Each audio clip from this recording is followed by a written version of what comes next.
नमस्कार दोस्तों, स्वागत है आपका मेरे चैनल में। और आज मैं आपको लेके आया हूँ शौर्य, वीरता, बलिदान और प्रेम की नगरी चित्तौड़गढ़, जिसमें ये यहाँ का किले का पहला दरवाज़ा है, जिसको पाडल पोल बोला जाता है। ये इसका फर्स्ट दरवाज़ा है। ऐसे इसमें 7 पोल है। जैसा कि मैंने आपको बताया, इसमें 7 दरवाजे हैं। ये जो रास्ता है, यह इस किले का मेन रास्ता नहीं हुआ करता था। इसे बाद में महाराणा कुंभा ने बनवाया था और यह किले के बैक साइड का रास्ता है। किले का मुख्य गेट जो पहले हुआ करता था, उसे मैं आपको किले के ऊपर जाकर दिखाऊंगा। तो दोस्तों, अभी हम पहुँच गए किले के ऊपर। और किले में प्रवेश करने से पहले आपको यहाँ पे टिकट लेना पड़ता है। और यहाँ का टिकट है 40 रुपये पर पर्सन और 4 व्हीलर का 40 रुपये। तो ये है हमारा टिकट। चित्तौड़गढ़ का किला एशिया का सबसे विशाल किला है। इसका निर्माण किसने और कब करवाया, इसके बारे में सटीक जानकारी नहीं है। कुछ लोग मानते हैं कि इसे मौर्य वंशीय राजा चित्रांगद मौर्य ने 7वीं सदी में बनवाया था। यह किला 180 मीटर ऊंचे पहाड़ पर 700 एकड़ में फैला है और इसकी चारों तरफ की दीवार करीब 13 किलोमीटर की है। जब यह किला आबाद हुआ करता था, तब इसमें एक पूरा शहर बसा हुआ था और करीब 1 लाख लोग इसमें रहा करते थे। आज भी कई लोगों के घर, शॉप्स और बाजार इस किले की दीवार के अंदर ही मौजूद है। इस किले को सन 2013 में यूनेस्को ने विश्व विरासत घोषित कर दिया था। इस किले का संबंध महाभारत काल से भी बताया जाता है। 8वीं सदी में मेवाड़ राज्य और गुहिल राजवंश के संस्थापक बप्पा रावल ने मौर्य वंश के अंतिम शासक महानमौरी को हराकर यह किला अपने अधिकार में ले लिया था। इस किले में पानी के 84 कुंड और 113 मंदिर मौजूद हैं। अभी मैं आया हूँ कुंभा महल।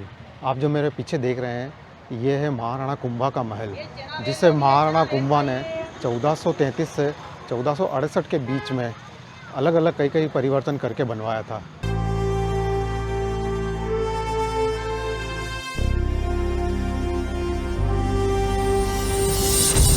जैसा कि मैंने आपको बताया, इस महल का निर्माण महाराणा कुंभा ने 1433 से 1468 के बीच अलग अलग टुकड़ों में करवाया था।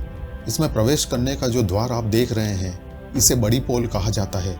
इस महल में प्रवेश करते ही आपको यह खुला आंगन दिखाई देता है।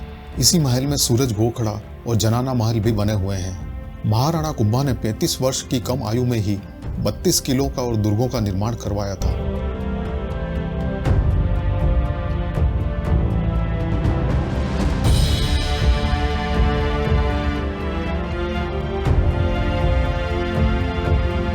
ये जो आप सामने खुला मैदान देख रहे हैं, यहाँ रात को लाइट एंड साउंड शो हुआ करता है।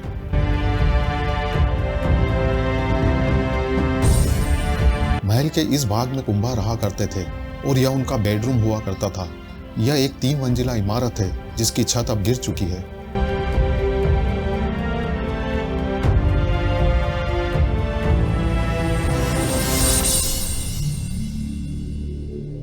यहाँ पर कई गुप्त सुरंगें भी हैं, जो दुश्मन के हमलों के समय सुरक्षा के लिए काम आती थी। यहाँ से आपको पूरे चित्तौड़ शहर का बहुत ही खूबसूरत व्यू दिखाई देता है।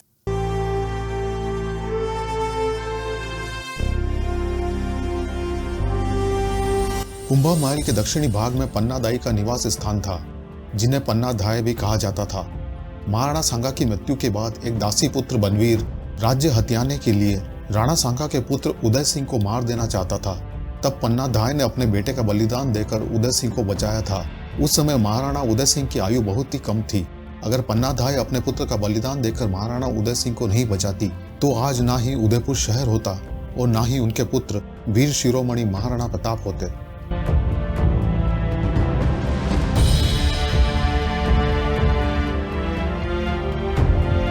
अब मैं आपको लेकर चल रहा हूँ मीरा मंदिर। ये जो आप सामने देख रहे हैं, इसे कुंभ श्याम मंदिर कहते हैं, जिसे 15वीं शताब्दी में महाराणा कुंभा ने बनवाया था। इसे भगवान विष्णु के वराह अवतार के मंदिर के रूप में बनाया गया है। इसके सामने यह भगवान विष्णु के वाहन गरुड़ की मूर्ति लगी हुई है। इसी आंगन में कुंभ श्याम मंदिर के लेफ्ट में मीराबाई का मंदिर है। मीराबाई भगवान कृष्ण की बहुत बड़ी भक्त थी। मीराबाई के कहने पर महाराणा सांगा ने, जो कि मीराबाई के ससुर थे, उन्होंने मीराबाई के लिए कृष्ण मंदिर बनवाया। मीराबाई मंदिर का निर्माण उत्तर भारतीय वास्तुकला में किया गया है, जिसके हर कोण में खुले झरोखे हैं। मीराबाई की शादी महाराणा सांगा के बेटे भोजराज के साथ 1516 में हुई थी। और आपको बता दूं कि वो राजस्थान के नागौर में स्थित मेड़ता की राजकुमारी थी। मंदिर में एक छोटी छतरी भी है, जो मीरा के गुरु संत रविदास की है, जिन्हें संत रैदास भी कहा जाता है, और वो वाराणसी के रहने वाले थे।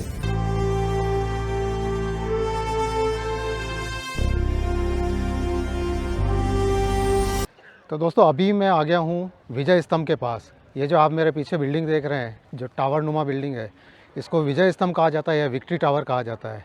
ये एक 9 मंजिला इमारत है जिसको कि विष्णु स्तंभ भी कहा जाता है या मूर्तियों का अजायब घर भी कहा जाता है। इसको मूर्तियों का अजायब घर इसलिए भी कहा जाता है क्योंकि इसकी कारीगरी में मूर्तियों की भरमार है। आपको बता दूं, इस टावर का निर्माण 1440 से 1448 के बीच महाराणा कुंभा ने कराया था। उस समय इसको बनवाने में जो लागत आई थी वो 90 लाख थी। सन 1437 में कुंभा ने महमूद खिलजी के नेतृत्व वाली मालवा और गुजरात की सेना को हराया था। इस जीत की याद में इसे बनाया गया। इसके आर्किटेक्ट राव जेता थे। यह टावर 122 फीट ऊंचा और 9 मंजिला है। इसकी बनावट ऐसी है कि यह नीचे और ऊपर से चौड़ा और बीच में सकरा डमरू आकार का है। इसकी 9 मंजिलें 9 ग्रहों को दर्शाती है और इसमें ऊपर तक जाने के लिए 157 सीढ़ियां बनी है। कोविड के बाद इसमें ऊपर जाने का रास्ता बंद कर दिया गया है। इस स्तंभ को आप किले के हर कोने से देख सकते हैं। इस किले की ज्यादातर मूर्तियां मुगल आक्रमणकारियों ने खंडित कर दी थी, इसलिए आपको ज्यादातर मूर्तियों के मुंह टूटे हुए दिखाई देंगे। आपको बता दूं कि यह टावर राजस्थान पुलिस और राजस्थान माध्यमिक शिक्षा बोर्ड के प्रतीक चिन्ह में शामिल है। अब मैं आपको लेके चल रहा हूँ जौहर स्थल पर, जहाँ पर कि जौहर हुआ था। चित्तौड़गढ़ किले में 3 बार जौहर हो चुका है। आपकी जानकारी के लिए बता दूं कि चित्तौड़ में पहला जौहर रानी पद्मिनी ने किया था और यह जौहर 17 अगस्त 1303 शनिवार के दिन हुआ था। अलाउद्दीन खिलजी ने रानी पद्मिनी को पाने के लिए चित्तौड़ पर हमला किया था। इस युद्ध में रानी पद्मिनी के पति रावल रतन सिंह शहीद हो गए। रानी ने अपनी आन बान और शान की रक्षा के लिए 16,000 औरतों और दासियों के साथ मिलकर जिंदा आग में जलकर जौहर किया था। दूसरा जौहर यहाँ पर महाराणा सांगा की मृत्यु के बाद 29 मार्च 1535 को हुआ था। गुजरात के बहादुर शाह ने अपनी पुरानी हार का बदला लेने के लिए चित्तौड़ पर हमला किया। तब महाराणा सांगा की विधवा रानी कर्णावती ने 13,000 औरतों के साथ जौहर किया था। दूसरे जौहर के 33 साल बाद ही यहाँ तीसरा जौहर हुआ, जब अकबर ने आक्रमण किया। जयमल राठौड़ और फत्ता चुंडावत ने महीनों तक सेना का मुकाबला किया, परंतु अंत में उनके शहीद हो जाने के कारण 7 अप्रैल 1568 को राजपूत वीरांगनाओं ने जौहर किया। ये जो आप पार्क देख रहे हैं, यह पहले जौहर कुंड हुआ करता था। इसमें लकड़ी, कपास, घी और चंदन डालकर जौहर के लिए आग जलाई जाती थी। यहाँ बीच में जो आप यज्ञ कुंड देख रहे हैं, इसमें आज भी हर साल मार्च के महीने में मेवाड़ के तत्कालीन महाराणा वीरांगनाओं की आत्मा की शांति के लिए यज्ञ करने आते हैं और यहाँ बड़ा मेला लगता है। सामने ये जो बड़ा सा गेट आपको दिखाई दे रहा है, इसे जौहर द्वार भी कहा जाता है। यहाँ से रानी और दूसरी स्त्रियां जौहर कुंड तक जाती थी और इस सामने वाले चबूतरे से जलते हुए कुंड में कूद जाया करती थी।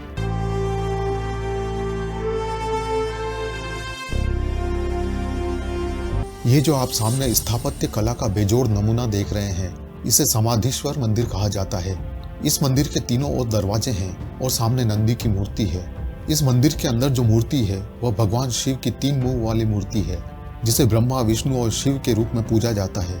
इस मूर्ति की लंबाई करीब 9 फीट है और यह एक सिंगल स्टोन से बनी हुई है। इस मंदिर को परमार राजा भोज ने 11वीं सदी में बनवाया था।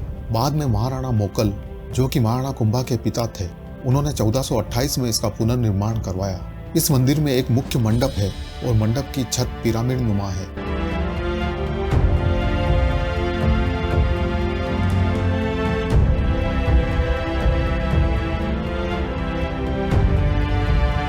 समाधीश्वर मंदिर से कुछ ही दूरी पर अब मैं आपको लेकर चलता हूँ गोमुख कुंड पर। गोमुख कुंड जाने के लिए 98 सीढ़ियां आपको उतरनी पड़ती है। इसे गोमुख कुंड इसलिए बोला जाता है क्योंकि इसमें गाय के मुंह की आकृति का चट्टान में एक हॉल है, जिसमें से शिवलिंग पर पानी गिरता रहता है और यह पानी 8वीं सदी से लगातार शिवलिंग पर गिर रहा है। आपको बता दूं कि यह पानी कहाँ से आता है, इसके बारे में कोई नहीं जानता। इस पानी की खासियत यह है कि यह सर्दियों में गर्म और गर्मियों में ठंडा आता है। महल से इस गोमुख कुंड तक 2 किलोमीटर लंबी एक सुरंग बनी हुई है, जिसमें से होकर रानियां यहाँ नहाने आया करती थी। ये तो आप सभी जानते ही हैं कि उस जमाने में पर्दा प्रथा हुआ करती थी, इसलिए रानियां महल से गोमुख कुंड तक खुले में न आकर सुरंग के द्वारा आया करती थी। ये जो आप सामने कमरा देख रहे हैं, यहाँ पर गुफा का रास्ता खुलता था और यहाँ पर रानी पद्मिनी की काल्पनिक मूर्ति भी लगी है। इस गुफा को आजकल बंद कर दिया गया है।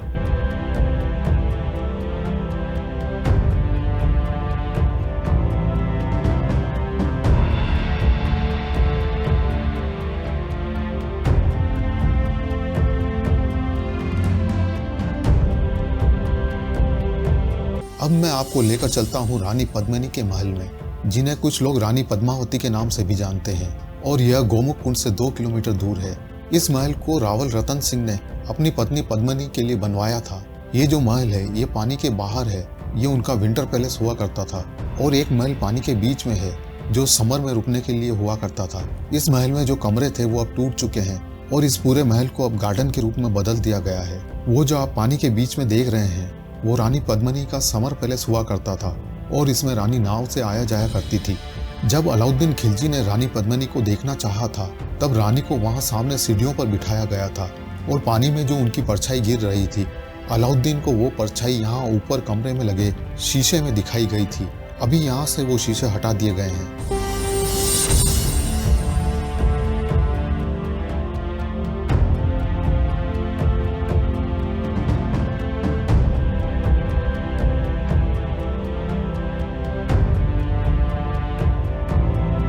ये जो सामने आप देख रहे हैं ये कालिका माता का मंदिर है, जो राजाओं के समय सूर्य मंदिर हुआ करता था। सूर्यवंशी राजा यहाँ पूजा करके युद्ध में जाया करते थे। ये जो स्थान है यहाँ कल्लाजी राठौड़ शहीद हुए थे। कहते हैं कि उनकी गर्दन कट जाने के बाद भी धड़ लड़ता रहा और कई मुगलों को काट डाला। राजस्थान में कल्लाजी लोक देवता के रूप में भी पूजे जाते हैं। ये जो सामने हवेली दिखाई दे रही है इसे जयमल और फत्ता की हवेली कहा जाता है। इस हवेली के अंदर कंकाली माता का मंदिर भी है। जयमल जी मेड़ता के थे, जिन्हें महाराणा उदय सिंह के समय सेनापति का भार सौंपा गया था, और जयमल के साले फत्ता जी चुंडावत थे। इन दोनों ने बड़ी वीरता से अकबर की मुगल सेना के साथ युद्ध किया था।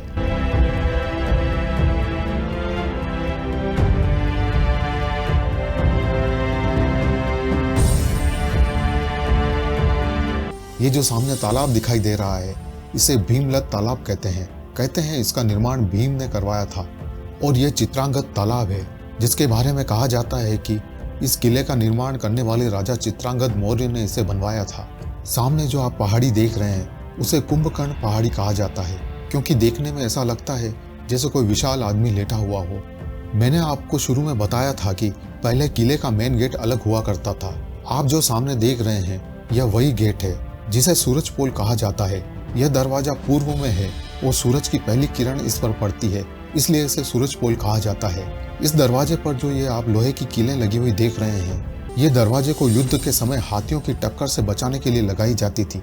किले की दीवार में ये जो बड़े होल हैं, इनमें से दुश्मन सेना पर गर्म पानी या गर्म तेल डाला जाता था और तीर और भालों से हमला किया जाता था। किले के इस पूर्वी द्वार की तरफ भी 7 दरवाजे थे, पर वे अब बंद हैं और यह एक ही बचा है। यहाँ का रास्ता घुमावदार बनाया गया है ताकि हाथी आसानी से दौड़कर दरवाजे को टक्कर मारकर गिरा न सके। इसके दूसरी तरफ नीचे जो आप मैदान देख रहे हैं यह बैटलफील्ड हुआ करता था, जहां पर अलाउद्दीन की सेना ने 6 महीने तक पड़ाव डाल रखा था।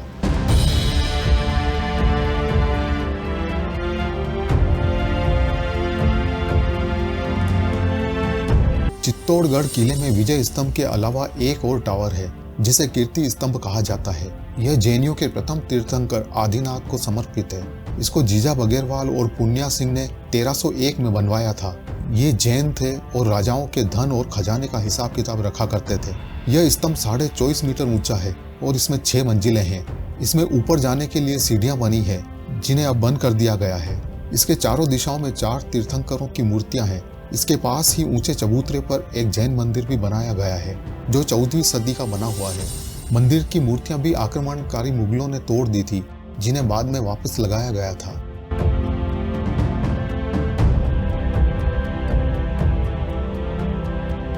अब हम आ गए हैं राणा रतन सिंह के महल में। यह इसका बाहरी दरवाजा है और बहुत ही खूबसूरती से बनाया गया है। रतन सिंह के नाम से आप कंफ्यूज ना हो, क्योंकि यहाँ पर 2 रतन सिंह हुए थे। पहले थे रावल रतन सिंह जो रानी पद्मिनी के पति थे, और दूसरे थे राणा रतन सिंह द्वितीय जो मीराबाई के देवर थे। ये उन्हीं का महल है। इसे राणा रतन सिंह ने 1528 में बनवाया था। इसके अंदर आते ही ये एक बड़ा बरामदा है और सामने है रत्नेश्वर महादेव का मंदिर। अंदर से ये बहुत ही खूबसूरती से बनाया गया है। ये जो सामने दिखाई दे रहा है यह दरी खाना हुआ करता था और यहाँ सामने रानी के रहने का एरिया हुआ करता था। इस महल में कई गुप्त सुरंगें और गुफाएं हैं जो मुसीबत के समय काम आया करती थी। इस गुंबद में रानियां शाम के समय तालाब के किनारे बैठा करती थी और इस तालाब को जिसके किनारे यह महल बना है रत्नेश्वर तालाब कहा जाता है।